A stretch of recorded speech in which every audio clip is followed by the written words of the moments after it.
Tonight on Elon Local News. The race for 2020. Why Burlington Mayor Ian Baltutis supports Democratic candidate Pete Buttigieg.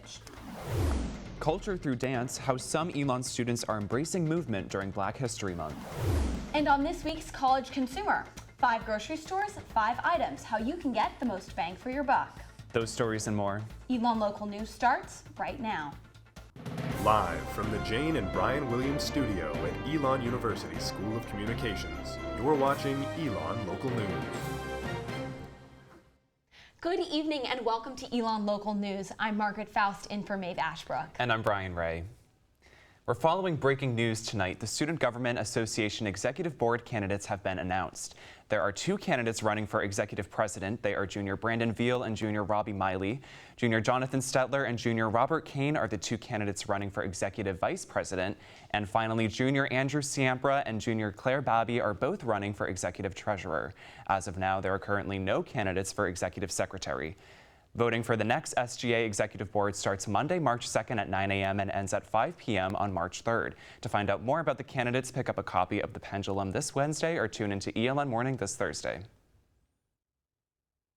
Burlington Mayor Ian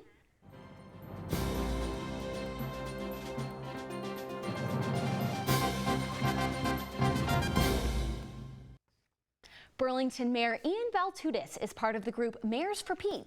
The organization is made up of more than 100 mayors across the country actively working to support presidential candidate and former mayor of South Bend, Indiana, Pete Buttigieg. Baltutis says that the mayors were excited to see him step up and run for national office. All of us mayors, when we get together and we talk about the challenges our communities face, we often say, like, the federal government just doesn't seem to get what we're struggling with here on the ground. And so the opportunity to have somebody who's so recently been active in revitalizing a community in the city of South Bend's a great example. Buttigieg isn't the only mayor in this race. Bernie Sanders is the former mayor of Burlington, Vermont, and Mike Bloomberg, the former mayor of New York City, is awaiting his debut on the ballot on Super Tuesday. Baltutis says Buttigieg's policies around infrastructure, healthcare, and his Midwestern leadership are what can get him elected. I get asked all the time when I'm going to run for president. I don't know if I'm ever going to make that jump, but just to kind of see Pete, he's only 4 years older than me, to see the path that he's taking in life is exciting, and I can't wait to meet him when he makes it to North Carolina. Buttigieg will hold a campaign event in Raleigh on Sunday. Earlier next week, Senator Bernie Sanders, Senator Amy Klobuchar, and former Mayor Michael Bloomberg will be campaigning around the state. And next Monday, President Donald Trump will be in Charlotte rallying supporters ahead of Super Tuesday, when 14 states will hold their primaries.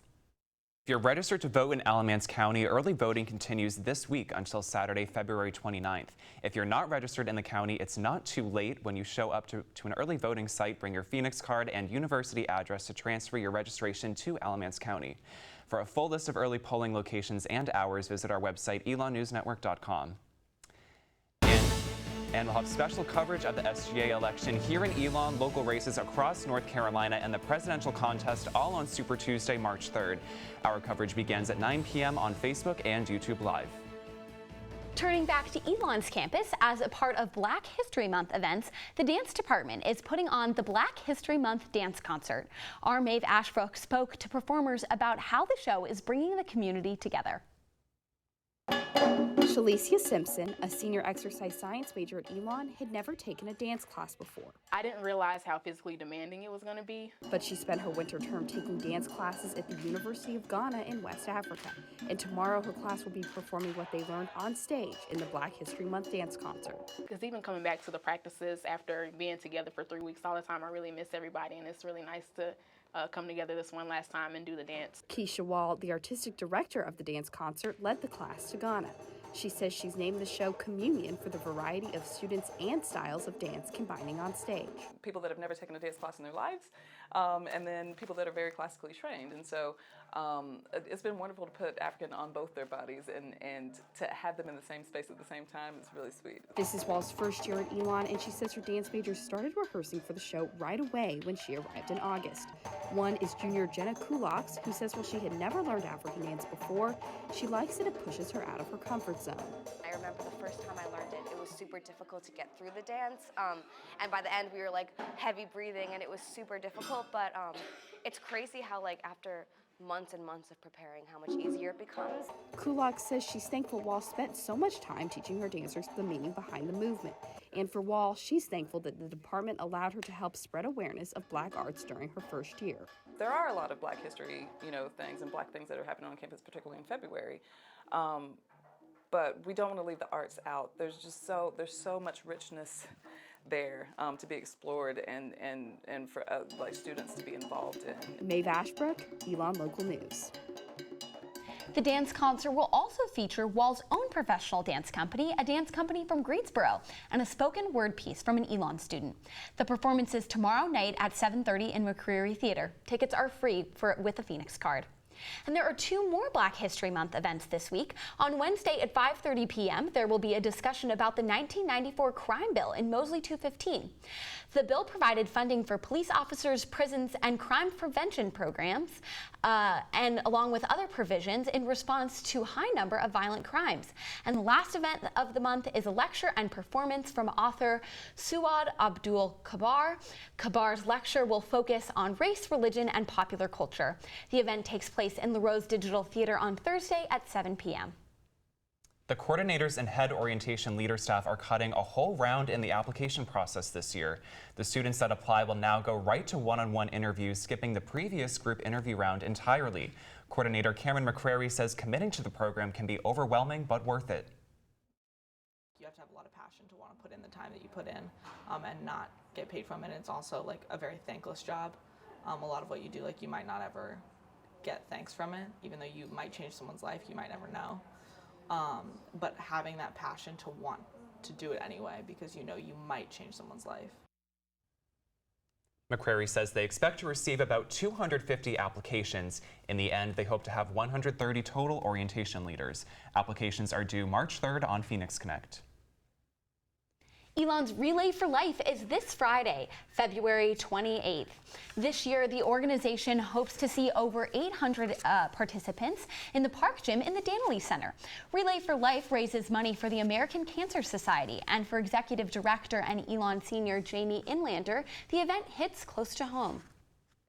My mom was diagnosed with breast cancer my senior year of high school, so that's kind of how I got involved with Relay for Life. And when I came on campus, I knew that I wanted to do something to kind of give back to people who have been affected by cancer. The theme for the event changes from year to year. This time it's Super Bowl themed. Last year, Relay for Life raised about $94,000. Inlander says that this year the organization is hoping to reach $100,000. If you want to participate in Relay for Life, go to relayforlife.org/Elon to sign up. Check-in starts 5:30 p.m. on Friday. After the break, a new health initiative coming to Elon.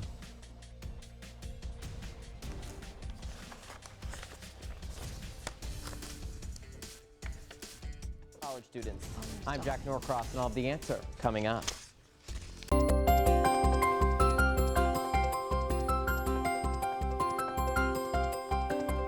Margaret, I'm missing the weather from this weekend. I'm actually missing the weather from last Friday. That Thursday and Friday snow, as a California girl, I was really loving it. You must have been over the moon. I was so excited. But I'm not here for this gray stuff happening in the sky. I know. Baylor Rodman joins us in the studio with our Phoenix 5-day forecast. Baylor? Well, good evening, Brian and Margaret. Good to be with you now here in studio. Your current temperature outside is about 50 degrees, okay? And we got some light rain moving all about outside, and that's going to continue not only throughout the evening, but throughout the early morning as well. This evening, your temperature is going to be about 46 degrees, okay? Tomorrow, you have a high there of 65 and a low of 49. Again, those showers continuing throughout the morning, and then hopefully more of a cloudy afternoon. Wednesday, those high temperatures are sticking around with an afternoon shower or two in the area, but again, pretty cloudy day. Thursday, we got some good news and bad news. The bad news is there that it's going to be nice and cooler with a high there of just 50, a low of 28. Look at that. But it is going to be nice and sunny. That's the good news. Friday and Saturday, those cooler temperatures are sticking around. We got partial sunshine on Friday, and Saturday, what I like to call a nice weathery mix. We got some sun, then some clouds, chilly temperatures, and even a possible shower or two. Therefore, Saturday really still all up in the air. So tune in throughout the rest of the week to see hopefully what that weekend's going to look like and shape up to be. That's your Phoenix 5-day forecast. Brian and Margaret, back to you. Thank you, Baylor. Starting today, Good Uncle, a food delivery service, is available on campus, hoping to change how students eat on campus. Good Uncle Promotions intern Erin Munley joins us now in the studio to tell us more. Erin, thanks for joining us. Thanks for having me. So tell us, what is Good Uncle? So basically it's a food delivery service app, kind of like Uber Eats and DoorDash, except the food is all cooked in a kitchen owned by them, and they cook it 75% of the way, and then 25% of the way while it's being delivered to you, so it shows up fresh, and you have a lot of healthy options. It's not from restaurants, it's from their own menu that they change very frequently based on customers and students and what they want, and it gets to you in, like, the average time is 26 minutes, so it's definitely a lot faster than other food app deliveries services here. And so what is it going to cost for students? The delivery is actually free because they make their own food, so I know that a lot of apps around here have very high delivery prices, so it'll definitely be less expensive, but the menu prices vary, but they really keep in mind that students are the ones paying for this, so it's really not expensive for them at all. Yeah, and how can students take advantage of it? You can download the app, and there are drop points, so they don't go right to your door, but based on my research and kind of the way that our team has collaborated, there are a lot of drop points close to many places that students order food anyways. And you can download the app, pick your drop point, pick what you want, and I have a promo code that the people watching can use, and it's Elon GU, and it's all capital and no spaces, so that'll really help students kind of try out their first meal for free. Sure, and so with these dining halls so close by, Elon Dining, how will Elon Dining compete? Like, will there be competition with this new app? I mean, it all kind of depends. It's geared towards all grades, and I know myself as a senior, I don't have a meal plan, so I never really go to the dining hall, so this would be really nice for me to have. But I don't know if there will be competition. It's definitely great meals at great prices, like delivered very close, and a lot of people who live off campus can utilize it a lot more, so we'll see. Great, thank you so much for joining us, Erin. Thank you for having me. And Good Uncle is available on campus starting today. ELN is looking out for your wallet. Tonight, looking at the cost of groceries, our Jack Norcross put local grocery stores head-to-head to see who has the lowest prices for when shopping for everyday items consumed by college students. Here at Elon University, there are many grocery store options within just a 10-minute drive from campus. So we decided to visit Harris Teeter, Food Lion, Lowe's, Target, and Walmart and search for 5 regularly consumed items from college students. This included Navel oranges, Nature Valley granola bars, Lean Cuisine spaghetti, Coca-Cola, and Tide laundry detergent. What do we find? When using benefit programs, overall Target had the cheapest, coming in at $21.57. This beat out Walmart by 15 cents. Grocery stores like Lowe's and Food Lion were similarly priced, coming in at just under $24. However, Harris Teeter was by far the most expensive, with a total bill nearly 21% more than Target, with a total price of $26.05. Now, to get the best deal possible at these stores, there are 2 things you should do. 1, make sure you are registered with the Preferred Grocery Stores Benefit Program. In addition to discounting your food, some programs also offer discounted gas as well. 2, consider buying food in bulk and freezing it. Often the more you buy of a given product, the per unit value will drop. These are helpful tips to remember next time you head to the grocery store. For now, I'm Jack Norcross, Elon Local News. To see how chicken breasts compare at these 5 stores and an itemized comparison of these products, visit our website, elonnewsnetwork.com. Our Cammie Brady is live in studio with an app that might be useful in saving you money too. Cammie? Honey is an app that helps you save smart on purchases for all sorts of items and brands. The app is very useful for when you want to buy something but not at full price. You have to sign up and join the app first, and once you are a member, you get access to many sales. Honey allows you to search for specific items and look at deals on those items. Or if you want to shop by a certain store, then there is an option for that too. The purpose of Honey is to find the deals or sales that a person would not normally find unless they did a deep search for, which could take hours, while honey takes seconds. As an example, say I want to buy shampoo. I can look at the Walgreens section of the app and find that Pantene Pro V is on sale. And when I am ready to check out, then honey will do an even bigger search to see if I can get more money off my purchase. So not only does honey find the normal sale items, but digs a little deeper to see if they can get their customers more money off.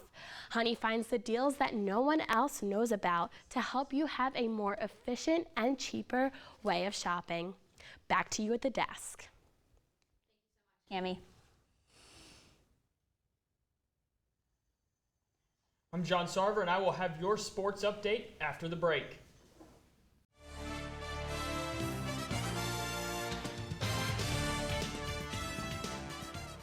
Well, the Phoenix are busy getting ready for the spring season, and John Sarver is at the desk with all the updates for us. John? Elon baseball took the field at Latham Park for its second weekend series of the young season. The Phoenix played the University of Massachusetts Lowell Riverhawks and completed a 3-game sweep on Sunday to improve to 6-1 on the year. Elon claimed victory in the series finale with a score of 5-4. Women's tennis was also at home over the weekend. The team took on University of North Carolina Wilmington and collected its 9th victory of the season with a final score of 5-2. The Phoenix won 4 singles matches as well as doubles to clinch the win. Men's basketball hit the road and went 1-1 over the weekend with a victory against James Madison University and a loss against Towson. Freshman Hunter McIntosh was a big contributor for the Phoenix and earned his 4th CAA Rookie of the Week award this season thanks to a combined 35 points in both games.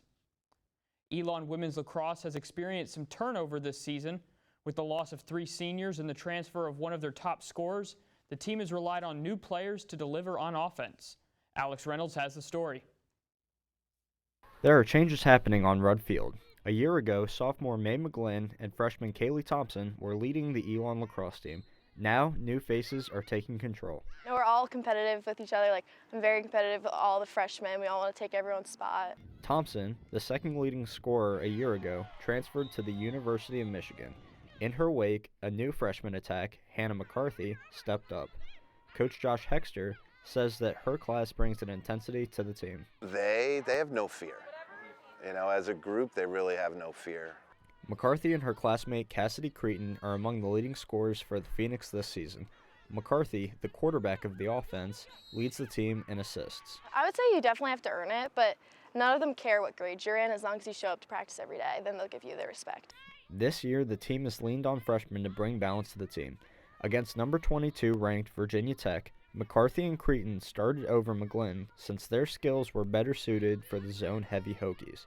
Senior Cammie Lynch says that the mix of veterans and freshman talent makes us the best team she has been a part of. So we kind of just utilize everyone's strengths, and I think overall it helped us work together. Alex Reynolds, Elon Local News. We'll travel to Radford University on Tuesday, February 25th. Well, thanks, John. What else can we expect from sports this week? It's going to be a very busy week here at home. Baseball's got 4 games, with the first one being tomorrow against East Carolina. Then they have 3 more at home this weekend, as well as men's and women's tennis will be at home, and lacrosse will be at home as well. Awesome, busy week. Thank you, John. We have Taylor Truitt here in studio to tell us about this week's Pendulum. Taylor? This week's issue of the Pendulum features stories about each of the candidates for the upcoming SGA election. It'll tell you how to vote, where to vote, and when. There's also a sports feature on Casey Crenshaw, Assistant Director of Athletics for Academic Support, as well as a more in-depth read on the app you just heard about, Good Uncle, which is a food delivery service on campus. Don't forget to get your copy of the Pendulum this Wednesday at 8 a.m. to read about these stories and more. Have a great day, Elon. Thank you, Taylor. Yes, make sure to pick up your copy of the Pendulum this Wednesday. After the break, beer bringing life to Burlington, how the cooperative model is bringing back business.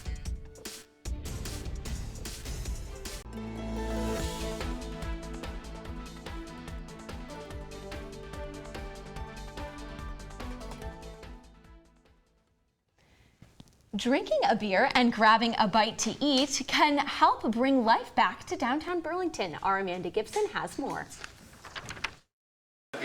Burlington Beer Works is enjoying its second year in town. It's really about momentum, and you have to keep momentum moving forward. As a native of the area, manager of Burlington Beer Works, Tracy Schmidt, hopes the brewery will bring activity back to what was the old depot.